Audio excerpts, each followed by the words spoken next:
again. If this is the first time today, you're welcome. And if it is your second, you're welcome back. After reading the caption of the broadcast, please read the description of the broadcast as well.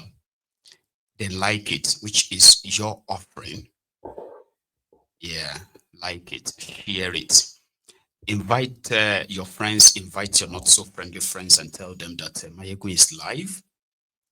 And sit back, relax. Let me unpack. So welcome once again, brethren.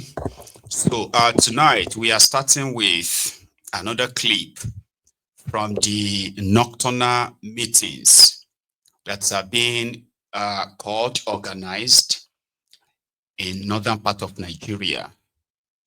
You see, we have the APC, Egbekegbes, doing their own inroad, railroad of rebuilding broken relationships and all of that, all for their 2027.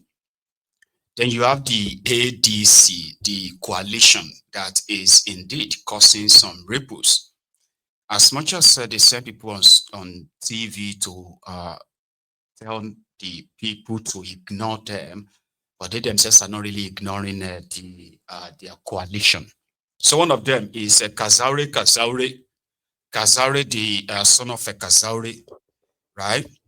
A very funny guy, the guy, So we've seen, also we've heard those who attended their northern meetings, and according to their permutations and political calculations, Tinubu has no chance.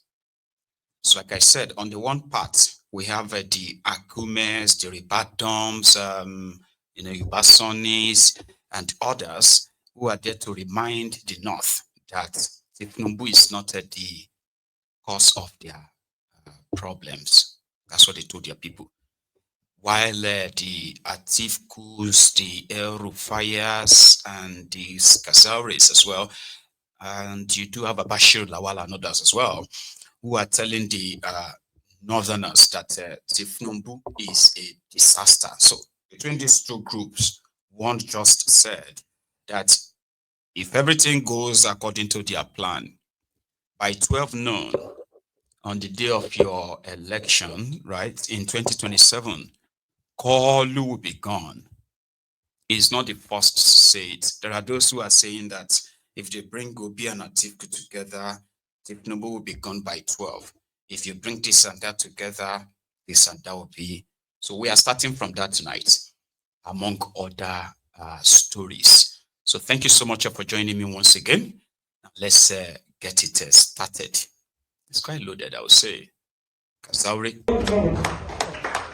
To the local government, to the state level, they will come Abuja and do the 3 and 9. I am sure by 12 noon, as well do have done it. Therefore, this is our confidence to put justice in this our journey, because no part in this country that will fight us for us, because they are already missing. Look at, we are borrowing $22 billion. $22 billion. While we know there is more than 7 to 6 quadrillion in the hands of people. Government money. Personally, Mr. President, he called me before he was swearing in. I give him all my investigation. And I put all the files I give him. Over 100 and something trillion naira. By then we calculated over $113 billion. I give him, instead of him to recover the money, to put the country, he forget it, and we are borrowing, leaving some people with trillions of naira. So they are most of the country. We are ready to win, and we will win, inshallah. I mean, he's making some very valid points if you come to think of it. So, if everything goes according to their plan, Kolu will be gone before 12 noon because he has failed. They keep borrowing while the people continue sorrowing. Quite a valid argument. And it seems the Tifnubu's gang are realizing that. So to them, you would have to beat them in their propaganda. Because according to them, everything is fine. All these guys are just interested in power. And it is not the power to serve the people. Usually the incumbent always say that, don't they? The incumbent will remind everybody that those who are, when they are failing, right? They'll say those who are coming to take our job, they are just coming to destroy the country.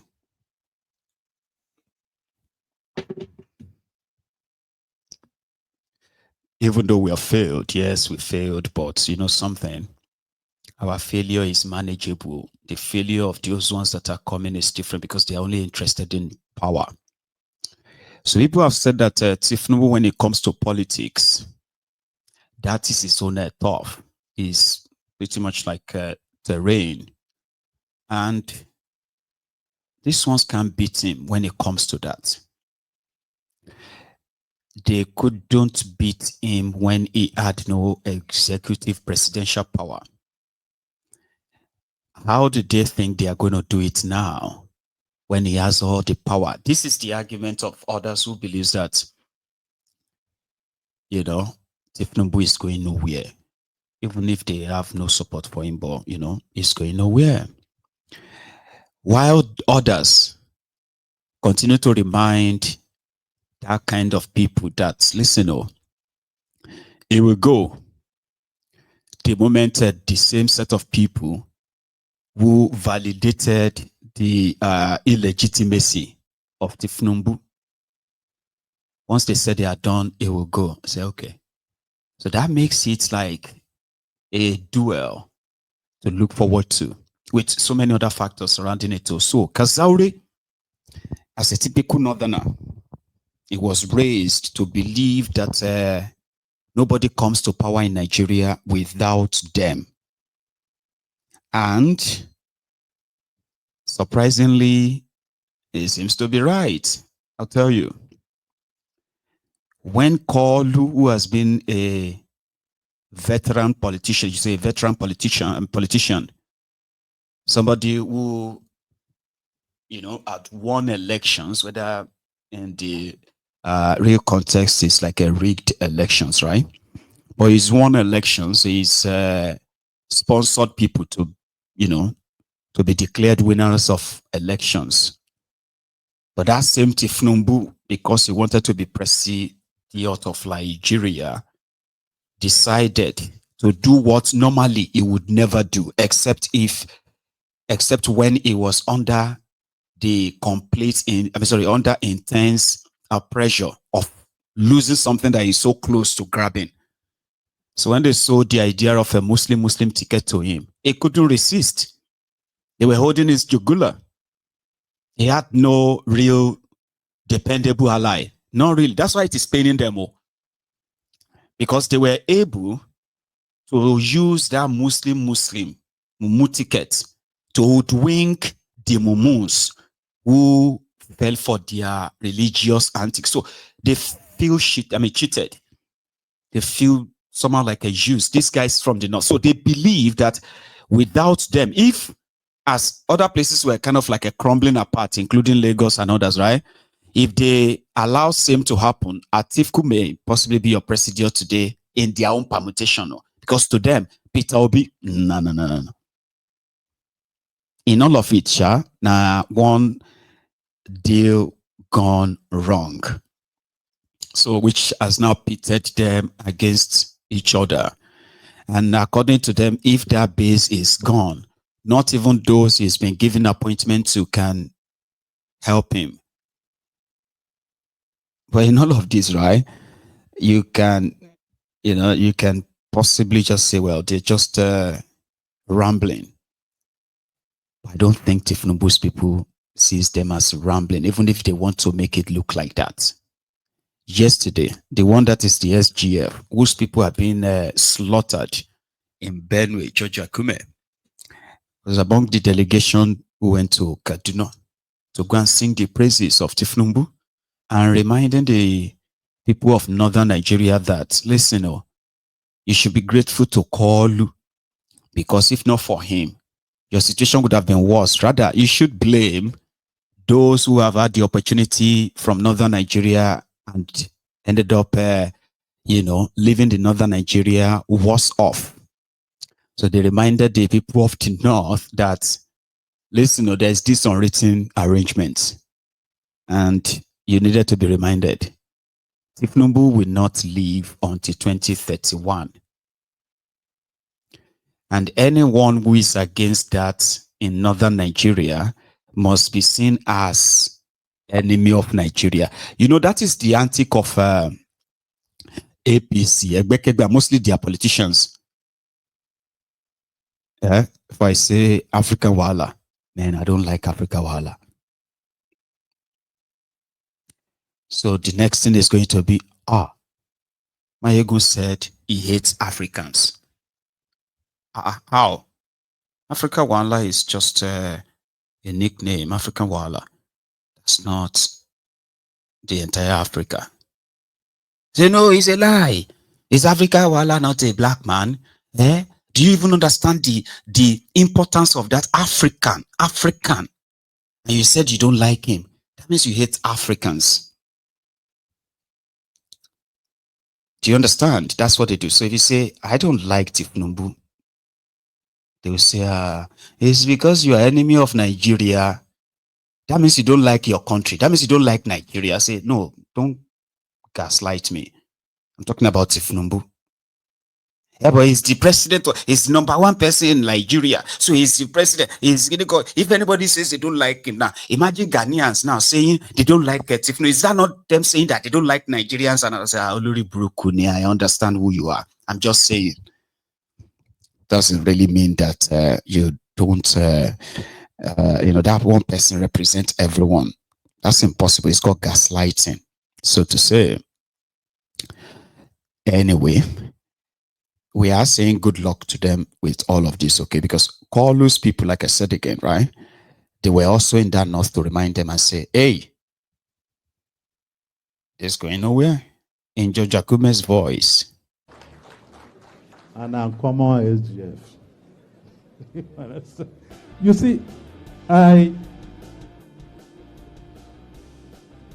want to appeal to us all. By this conception, the North, the region that is so dear to me, will be eligible for the presidency in 2031, not 2027. I said this because I love you. We love all of you. Let us not do something that will undermine our territorial integrity, and tomorrow people may be tempted to support others against us. Nigeria will not cease to exist. Nuisance Lele. Nuisance Lele. Nuisance. Hey, guys, don't remove this feeding bottle from my mouth until 2031. Because I love you. I love all of you. Don't remove this feeding bottle from my mouth. That's what he's saying. He's the SGF. Deaf and dumb SGF. I don't know what they did to actually take him to Kaduna. That will tell you that, Tomo. They were sending everybody they could send. They are organizing. Do you know how many times they have endorsed Tinubu? These same guys, they will call their group together, entertain themselves with lies and all that. Sometimes they give themselves awards. Say, award of the perfect, excellent failure. So they give themselves awards, and they will endorse Kalu. We hereby endorse Presidents Escobar, Ebola, Tinubu for second time. Yeah, then they will go to the media and say, hey, media, The entire North is behind him. Did you not see the summit we organized in Gombe 2 weeks ago? Oh, you missed that one. We had another one in Sokoto.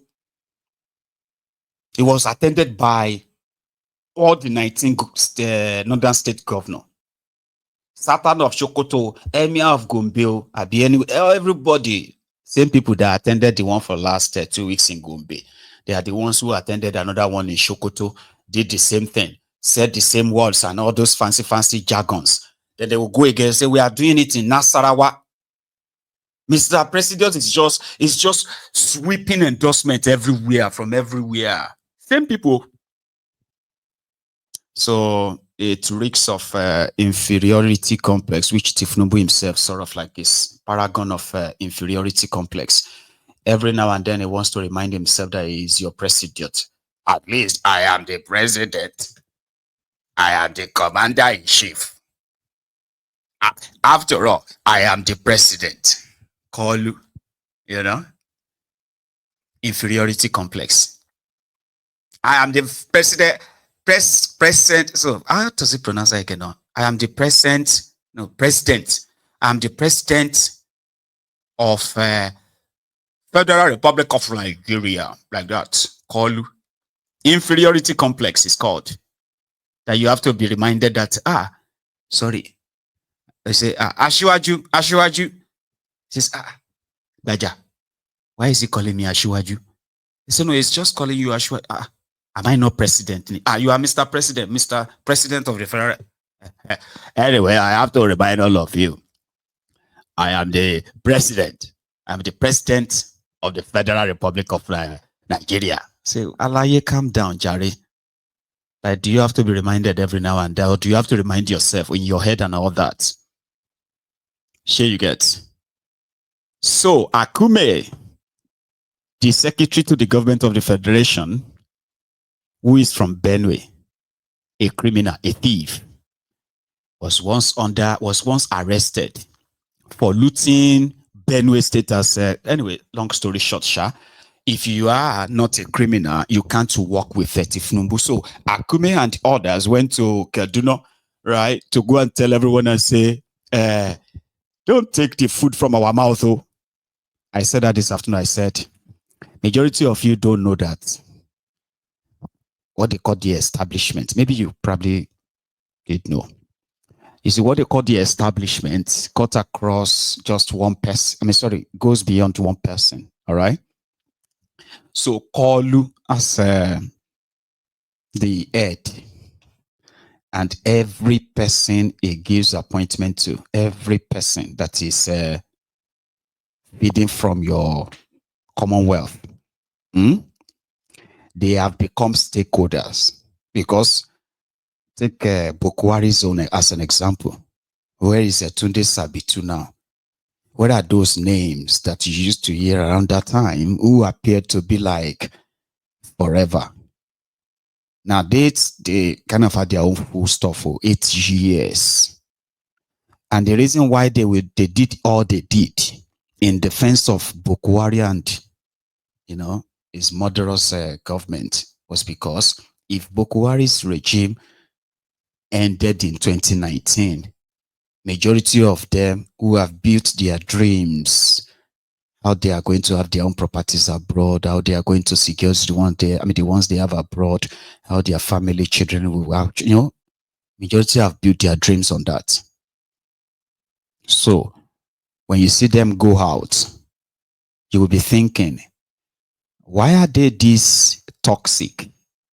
Why are they this divisive? Why are they this angry? Like, you are working for the people. Why are you talking to them like that? Why are you dividing the people and making them like we versus them? When the policies that affect everyone spared no one. So why are the government worker or government appointees so condescending, so insulting, so reckless and all that? The reason is very simple. They have to do all of that so that they can keep their feeding bottle. It's not because they love Nigeria. Whether you like take loan, share the money, steal the money, impoverish everybody, they will build their own survivor and the future survivor on the term they get with the guy who is at the top. So the guy at the top doesn't even have to do anything. Do you understand? Tinubu doesn't even have to do anything anymore. Now them go they bring idea. Esa, this is what we plan to do. You see, Esa, we've just finished speaking with the chief of staff. Chief service chiefs now. So we've told them that they need to man this area. So we are planning to ensure that all these places are